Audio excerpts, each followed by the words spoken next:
하나님 말씀 역대하 8장 17절에서 9장 12절까지입니다.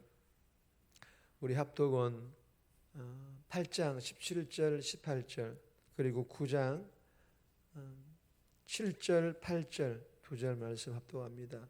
8장 17절입니다. 그때에 솔로몬이 에돔 땅의 바닷가에 에시온 게벨과 엘롯에 이르렀더니 후람이 그의 신복들에게 부탁하여 배와 바닷길을 아는 종들을 보내매 그들이 솔로몬의 종들과 함께 오빌에 이르러 거기서 금 450달란트를 얻어 솔로몬 왕에게로 가져왔더라. 9장 7절입니다. 복되도다 당신의 사람들이여, 복되도다 당신의 이 신하들이여, 항상 당신 앞에 서서 당신의 지혜를 들음이로다. 당신의 하나님 여호와를 송축할지로다.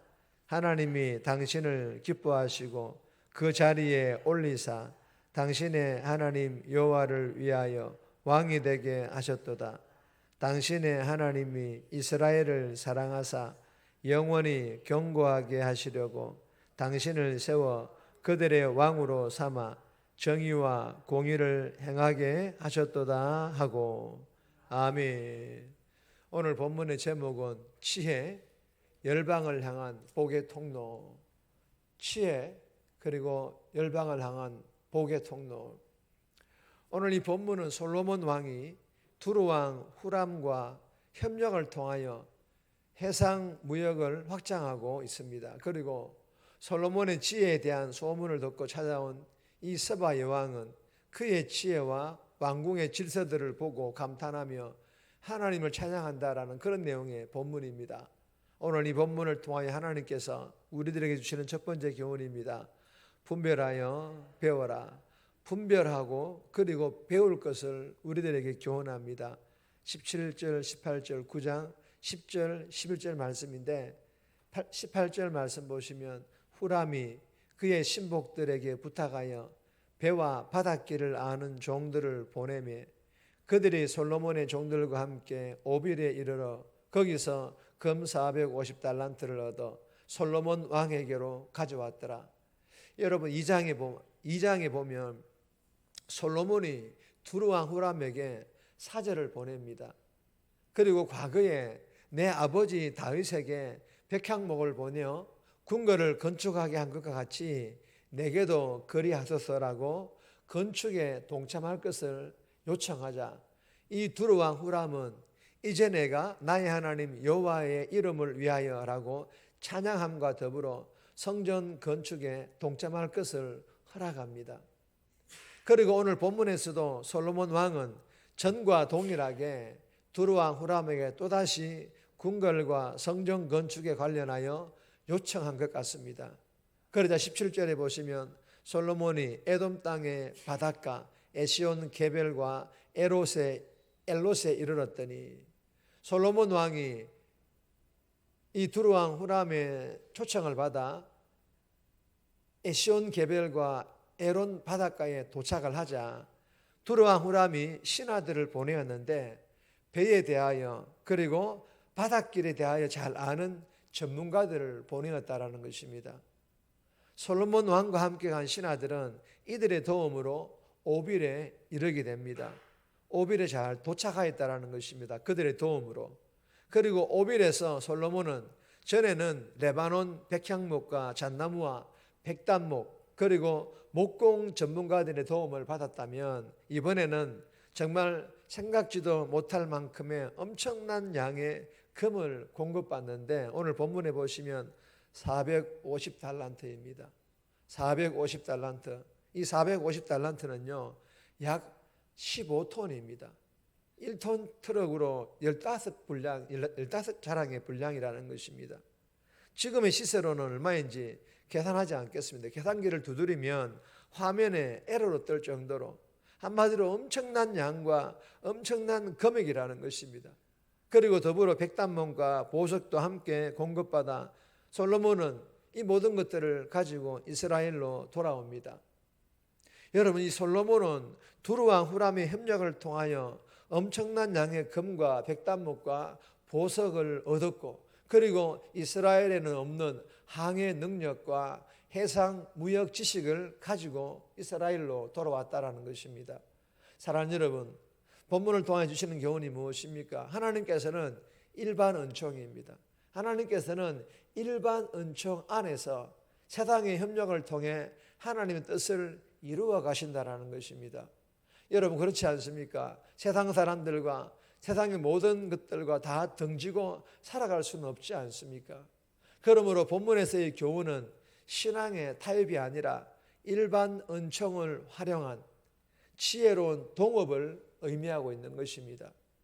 여러분, 예수 믿는 우리들도 마찬가지 아니겠습니까? 우리 역시 세상의 악한 문화가 아닌 건전한 문화, 그리고 세상의 제도, 지식, 기술들을 건전한 방식으로 받아들여 하나님의 뜻을 이루어 가라는 것입니다.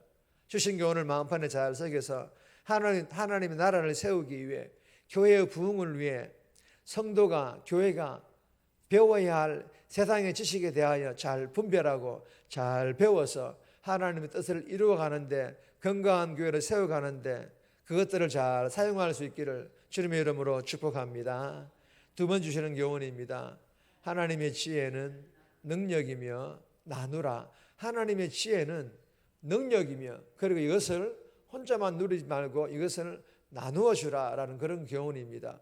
9장 1절에서 8절까지인데 8절 말씀 보시면, 당신의 하나님 여호와를 송축할지로다. 하나님이 당신을 기뻐하시고 그 자리에 올리사 당신의 하나님 여호와를 위하여 왕이 되게 하셨도다. 당신의 하나님이 이스라엘을 사랑하사 영원히 견고하게 하시려고 당신을 세워 그들의 왕으로 삼아 정의와 공의를 행하게 하셨도다 하고, 여러분, 이 본문은 서바 여왕이 솔로몬 왕의 그 명성과 지혜, 그리고 이스라엘 나라의 질서와 성전에 대한 소문을 듣고 솔로몬 왕을 찾아왔습니다. 그리고 솔로몬 왕에게 묻는 질문마다 하나님께 받은 지혜를 감추지 않고 모든 질문들에 대하여 명쾌하게 이 스바 여왕은 대답을 들었다라는 것입니다. 그러자 이 스바 여왕은 궁금증이 모두 해소되었고 솔로몬의 놀라운 지혜에 감탄하여 솔로몬이 믿는 그 하나님을 찬송할 만큼 그는 감격스러워했다라는 것입니다. 여러분, 솔로몬의 지혜는요, 솔로몬 자신에게 나온 지혜가 아니라 누구에게 나온 지혜입니까? 하나님께 나온 그런 지혜인 줄 믿으시기를 바랍니다. 사랑하는 여러분, 주시는 교훈이 무엇입니까? 하나님의 지혜는 사람의 영혼을 움직이고 삶을 변화시키게 하며, 그리고 하나님을 향하여 찬양하도록 이끌어내는 그런 능력이 있는 줄 믿으시기를 바랍니다.